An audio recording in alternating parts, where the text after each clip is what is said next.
नमस्कार दोस्तों, मैं सम्राट अमर और आज का हमारा टॉपिक है कितनी वास्तविक है जीएसटी में वृद्धि। आयात से मिलने वाले आईजीएसटी राजस्व में इजाफे के बावजूद जीडीपी में जीएसटी संग्रह की हिस्सेदारी स्थिर है। मोदी सरकार हाल के महीनों में वस्तु एवं सेवा कर यानी जीएसटी संग्रह में सुधार को लेकर उत्साहित है। केंद्र सरकार के अन्य करों के संग्रह में वृद्धि के साथ साथ जीएसटी संग्रह भी गत जुलाई से हर महीने 1 लाख करोड़ रुपए का आंकड़ा पार कर गया है। मई और जून माह में जब कोविड-19 की दूसरी लहर ने आर्थिक गतिविधियों को प्रभावित किया था, उन्हें छोड़ दिया जाए तो बीते 15 महीनों से जीएसटी का मासिक संग्रह 1 लाख करोड़ रुपए से ऊपर है।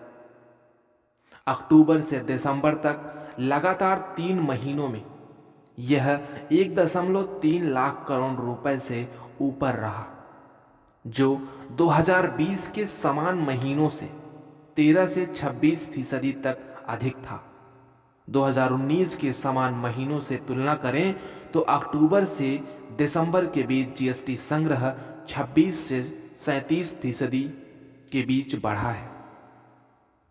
कोविड के कारण उच्च व्यय प्रतिबद्धताओं से जूझ रहे सरकारी वित्त को राजस्व के मोर्चे पर जरूरी मदद मिली है। 2021-22 में विनिवेश प्राप्तियों में कमी से जूझ रही सरकार के लिए जीएसटी संग्रह में इजाफा एक ऐसी अर्थव्यवस्था का संकेत है जो वापसी कर रही है। यह धारणा कितनी सही है, इस सवाल का जवाब तलाशने के लिए यह जरूरी है कि हम हालिया महीनों में जीएसटी संग्रह में वृद्धि की प्रकृति को समझें।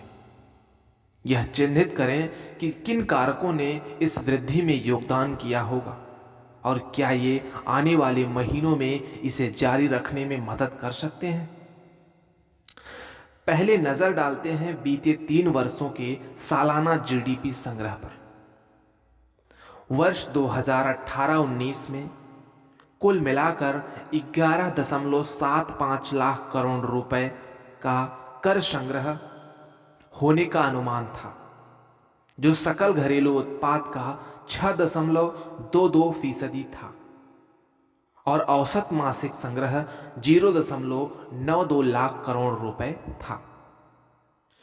जुलाई 2017 में जीएसटी के आगमन के बाद 9 महीनों में औसत मासिक संग्रह 0.9 लाख करोड़ रुपए था। कोविड-19 ने 2019-20 की आर्थिक गतिविधि पर अधिक असर नहीं डाला, क्योंकि लॉकडाउन मार्च 2020 के अंतिम सप्ताह में लगा।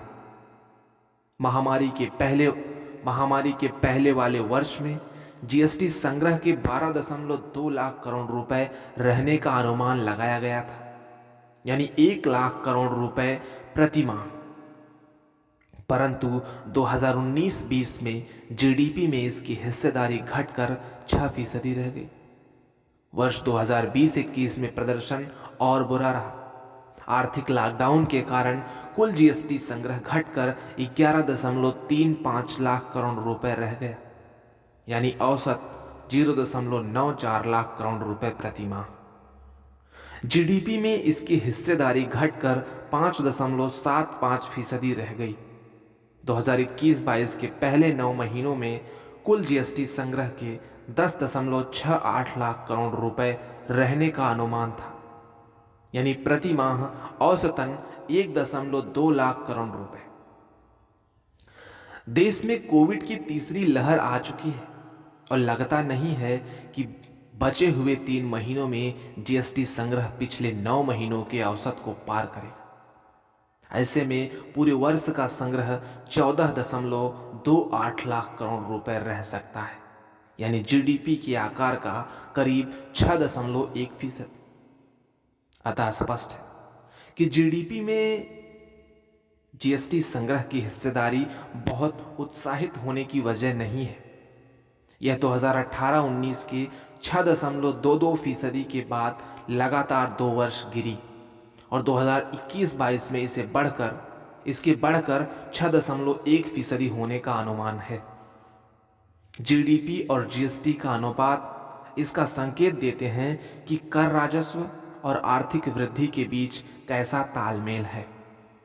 उस लिहाज से कोई खुश होने वाली बात नहीं है। बीते वर्षों में जीएसटी प्रदर्शन को एक और तरह से देखा जा सकता है। जीएसटी संग्रह प्रमुख रूप से 4 श्रेणियों में होता है। पहला, केंद्रीय जीएसटी यानी सीजीएसटी। दूसरा, राज्य जीएसटी यानी एसजीएसटी। तीसरा, एकीकृत जीएसटी यानी आईजीएसटी। और चौथा, क्षतिपूर्ति उपकर। इनमें से प्रत्येक क्षेत्र के संग्रह में वृद्धि के लिए विशेष प्रशासनिक एवं नीतिगत हस्तक्षेप की आवश्यकता होती है। सन 2018-19 में सीजीएसटी के अधीन हर माह औसतन 17,000 करोड़ रुपए का संग्रह होता था।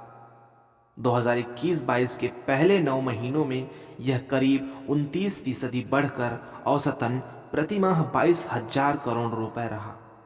हालांकि इसी अवधि में एसजीएसटी की वृद्धि केवल 22% रही और औसत मासिक संग्रह 23,000 करोड़ रुपए से बढ़कर 28,000 करोड़ रुपए तक पहुंचा।